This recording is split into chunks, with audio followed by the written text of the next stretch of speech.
Mon cours Urgence d'écrire, rêve d'habiter sera le premier cours de littérature de la chaire Monde francophone, mise sur pied par le Collège de France et l'Agence universitaire francophone.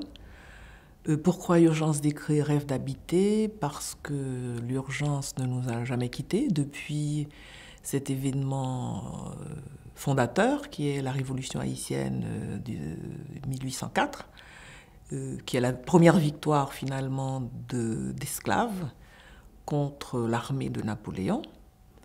Et c'est un événement de l'ordre de l'impensable pour l'époque. Et je pourrais dire même jusqu'à aujourd'hui.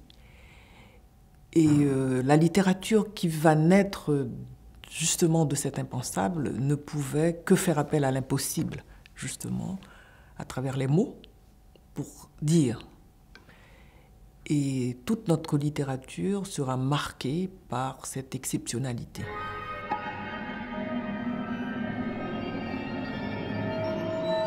Alors je commence avec le 19e et j'appelle le cours, je l'intitule « Le 19e siècle, cette grande inconnue ».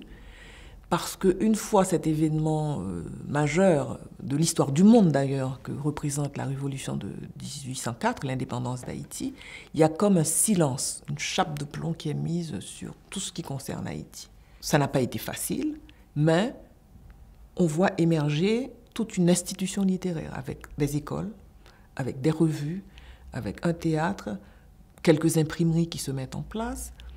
Et cette volonté des écrivains, des historiens, non seulement de dire que nous existons en tant que nation, mais ils vont être aussi en quelque sorte les porte-paroles vers le monde extérieur pour dire cette nation existe.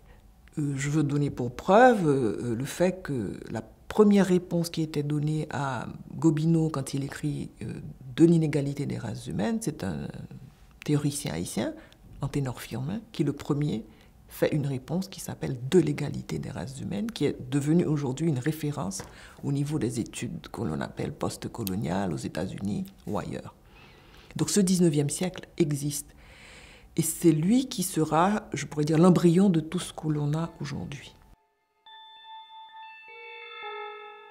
Alors ensuite, j'aborderai ce que j'appelle les 3 décennies d'exception qui correspondent à l'occupation américaine des années 1914-1920, c'est le début de l'occupation, et jusqu'aux années 1960, donc, qu'est-ce qui se passe à ce moment-là? La littérature haïtienne atteint vraiment, je peux dire, sa maturité. Elle a vraiment trouvé sa voie.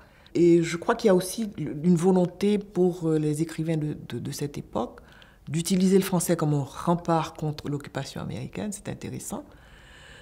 Beaucoup d'entre eux, de la bourgeoisie, ont voyagé en France, donc ont vu ce qui se passe avec l'esthétique nègre. Ils ont vu le Harlem Renaissance aux États-Unis. Et ils s'inscrivent beaucoup plus aussi à ce moment-là dans les mouvements indigénistes latino-américains.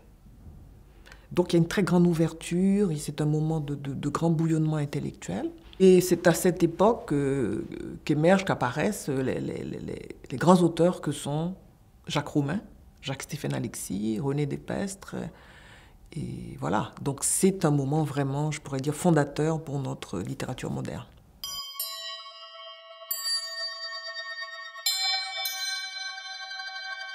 Aujourd'hui, la littérature haïtienne est assez originale parce que nous avons une littérature qui se fait en diaspora, aussi bien en France qu'au Canada, aux États-Unis.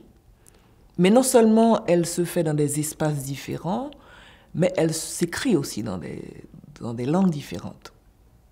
Alors, il y a une évolution intérieure qui permet que le créole, devenu langue officielle, donc de jeunes auteurs écrivent en français ou en créole.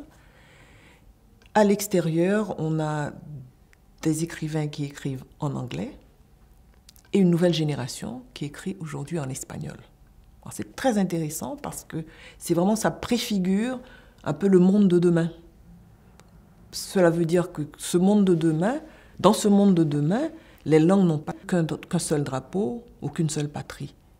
Et la littérature haïtienne est en train aujourd'hui de le démontrer.